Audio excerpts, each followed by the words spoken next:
श्री शिवाय नमस्तुभ्यम। जय भोलेनाथ। आज है 14 जुलाई 2025, श्रावण मास का प्रथम सोमवार। आज के दिन भगवान शिव की कथा सुनने से, आरती करने से भगवान शिव प्रसन्न होते हैं और मनवांछित फल प्रदान करते हैं। तो आज के वीडियो में हम आपको श्रावण मास के प्रथम सोमवार के अवसर पर सोमवार व्रत की कथा सुनाने जा रहे हैं। अगर अभी तक आपने हमारे चैनल को सब्सक्राइब नहीं किया है तो सब्सक्राइब करके बेल आइकन पर क्लिक करें और आज की ये कथा अच्छी लगे तो लाइक अवश्य करें। साथ ही साथ कमेंट में जय भोलेनाथ भी अवश्य लिखें।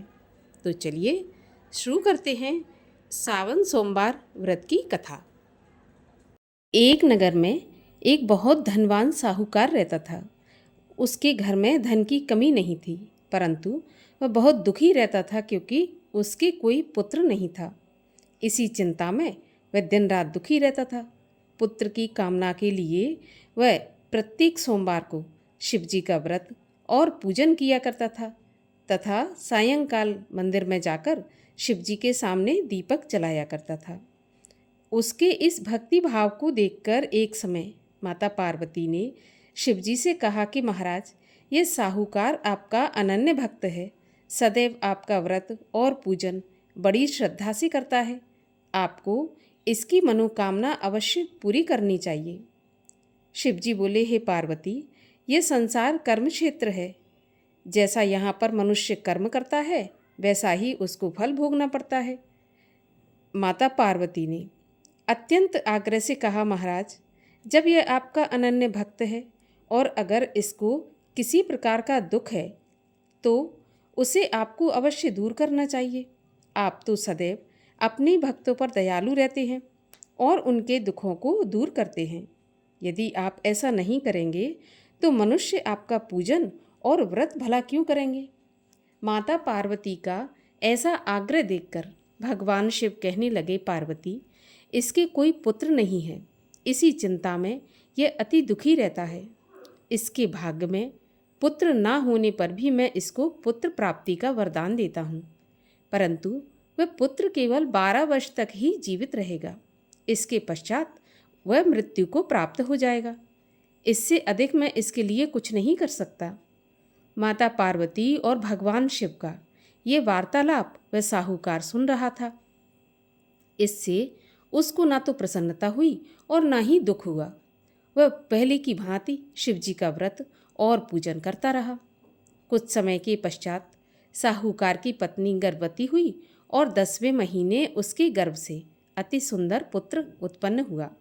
साहूकार के घर में बहुत खुशियां मनाई गई, परंतु साहूकार तो यह जानता था कि उसकी आयु केवल 12 वर्ष की है, इसलिए उसने ना तो अधिक प्रसन्नता प्रकट की और ना ही ये किसी को बताया कि उसकी आयु केवल 12 वर्ष की है। जब वह बालक 11 वर्ष का हो गया तो बालक की माता कहने लगी कि अब इसका विवाह कर दिया जाए।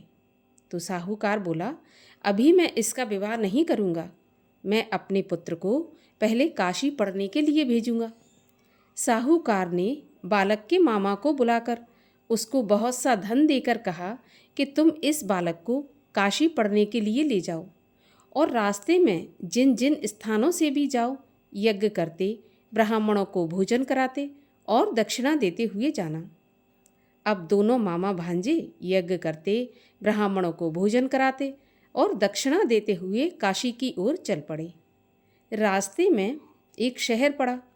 उस शहर में राजा की कन्या का विवाह था, परंतु जो राजकुमार विवाह करने के लिए आया था वह एक आंख से काना था। तो उसके पिता राजा को इस बात की बड़ी चिंता थी कि कहीं राजकुमार को देखकर राजकुमारी या उसके माता पिता विवाह में किसी प्रकार की अड़चन पैदा न कर दें। जब उसने सेठ के अति सुंदर लड़के को देखा तो मन में विचार किया कि क्यों न द्वाराचार के समय इस लड़के से दूल्हे का काम चला लिया जाए। ऐसा मन में विचार कर उस राजकुमार के पिता ने उस लड़के और उसके मामा से बात की तो वे दोनों राजी हो गए। फिर उस साहूकार के लड़के को दूल्हे के कपड़े पहनाकर और घोड़ी पर बैठाकर कन्या के द्वार पर ले गए। सभी कार्य प्रसन्नतापूर्वक पूरे हो गए। राजकुमार के पिता ने सोचा कि यदि विवाह भी इसी लड़के से करा लिया जाए तो इसमें बुराई क्या है। ऐसा विचार कर लड़के और उसके मामा से कहा कि यदि आप फेरों और कन्यादान के काम को भी पूरा करा दें तो आपकी बड़ी कृपा होगी। मैं इसके बदले आपको बहुत सारा धन दूंगा। दोनों ने इसे खुशी खुशी स्वीकार कर लिया और विवाह कार्य बहुत अच्छी तरह से संपन्न हो गया। सेठ का पुत्र जिस समय जाने लगा तो उसने राजकुमारी की चुनरी के पल्ले पर लिख दिया कि तुम्हारा विवाह मेरे साथ हुआ है, परंतु जिस राजकुमार के साथ तुम विदा होगी वह एक आंख से काना है और मैं काशी पढ़ने जा रहा हूँ। सेठ के लड़के के जाने के पश्चात राजकुमारी ने जब चुनरी पर ऐसा लिखा देखा तो उसने काने राजकुमार के साथ जाने से मना कर दिया। उसने अपने माता पिता को सारी बातें बता दी और कहा कि यह मेरा पति नहीं है, मेरा विवाह इसके साथ हुआ नहीं है। जिसके साथ मेरा विवाह हुआ है वह तो काशी पढ़ने चला गया। राजकुमारी के माता पिता ने अपनी कन्या को विदा नहीं किया और बारात वापस चली गई। उधर सेठ का लड़का और उसका मामा काशी पहुंच गए। वहां जाकर उन्होंने यज्ञ करना और लड़के ने पढ़ना शुरू कर दिया। जब लड़के की आयु 12 साल की हो गई, उस दिन उन्होंने यज्ञ रच रखा था। लड़के ने अपने मामा से कहा, मामा जी आज मेरी तबीयत कुछ ठीक नहीं है। तो मामा कहने लगा कि अंदर जाकर सो जाओ। लड़का अंदर गया और सो गया। थोड़ी ही देर में उसके प्राण निकल गए। जब उसके मामा ने आकर देखा कि उसका भांजा तो मरा पड़ा है तो उसको बड़ा दुख हुआ, परंतु उसने सोचा कि अगर मैं अभी से रोना पीटना मचा दूंगा तो यज्ञ का कार्य अधूरा रह जाएगा। उसने जल्दी जल्दी यज्ञ का कार्य समाप्त करवाकर ब्राह्मणों के जाने के बाद रोना पीटना शुरू कर दिया। संयोगवश उसी समय शिव पार्वती उधर से जा रहे थे। जब उन्होंने जोर जोर से रोने की आवाज़ सुनी तो माता पार्वती कहने लगीं, प्रभु कोई दुखिया रो रहा है, इसके कष्ट को दूर कीजिए। शिव पार्वती वहाँ पहुँचे तो उन्होंने पाया कि वहाँ एक लड़का मरा पड़ा था।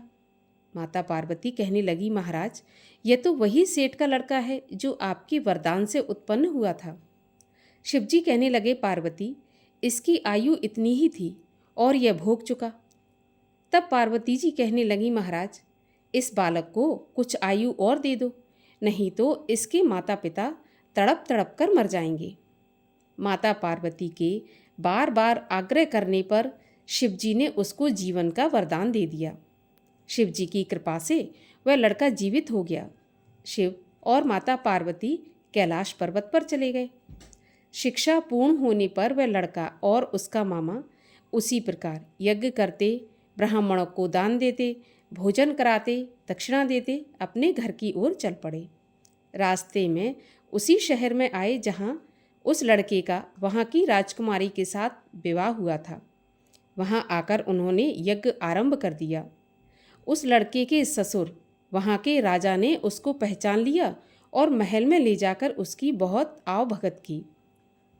फिर बहुत से दास दासियों सहित आदरपूर्वक अपनी राजकुमारी और जवाई राजा को विदा कर दिया।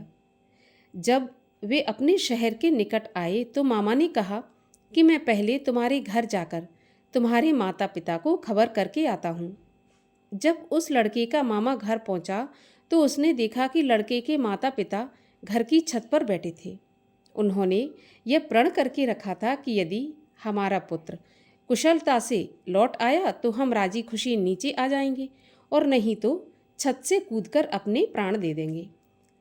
उस लड़के के मामा ने आकर जब यह समाचार दिया कि आपका पुत्र आ गया तब उनको विश्वास नहीं आया। तो मामा ने शपथ पूर्वक कहा कि आपका पुत्र अपनी पत्नी और बहुत सारा धन साथ लेकर आया है। तो सेठ प्रसन्नता से भर उठा।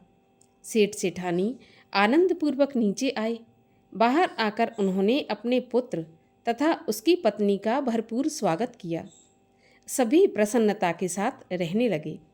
जो भी कोई सावन सोमवार के इस व्रत को धारण करता है अथवा इस कथा को पढ़ता या सुनता है, उसके सभी दुख दूर होकर समस्त मनोकामनाएं पूर्ण होती हैं और इस लोक में नाना प्रकार के सुख भोग कर अंत में सदा शिव के लोक को प्राप्त होता है।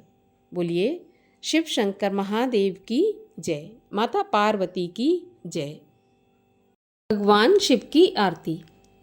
ओम जय शिव ओमकारा, स्वामी हर शिव ओमकारा, ब्रह्मा विष्णु सदा शिव अर्धांगी धारा। ओम जय शिव ओमकारा, एकानन चतुरानन पंचानन राजे, हंसासन गरुणासन वृषवाहन साजे।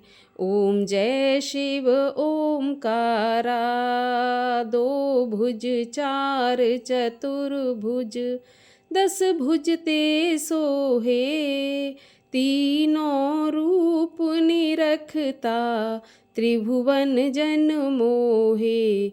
ओम जय शिव ओमकारा, अक्षमाला वनमाला मुंडमाला धारी, चंदन मृग मद सोहे, भोले शुभकारी।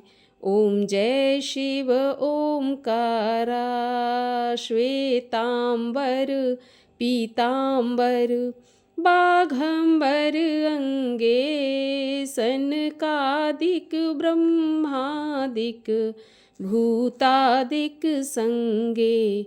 ओम जय शिव ओमकारा, कर के मध्य कमंडल, चक्र त्रिशूल धरता, सुख करता दुख हरता, जग पालन करता। ओम जय शिव ओमकारा, ब्रह्मा विष्णु सदा शिव, जानत अविवेका, प्रणवाक्षर के मध्य, ये तीनों एका। ओम जय शिव ओमकारा, त्रिगुण स्वामी जी की आरती जो कोई नर गावे, कहत शिवानंद स्वामी, मन वांछित फल पावे।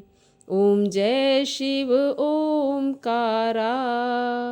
बोलिए शिव शंकर महादेव की जय।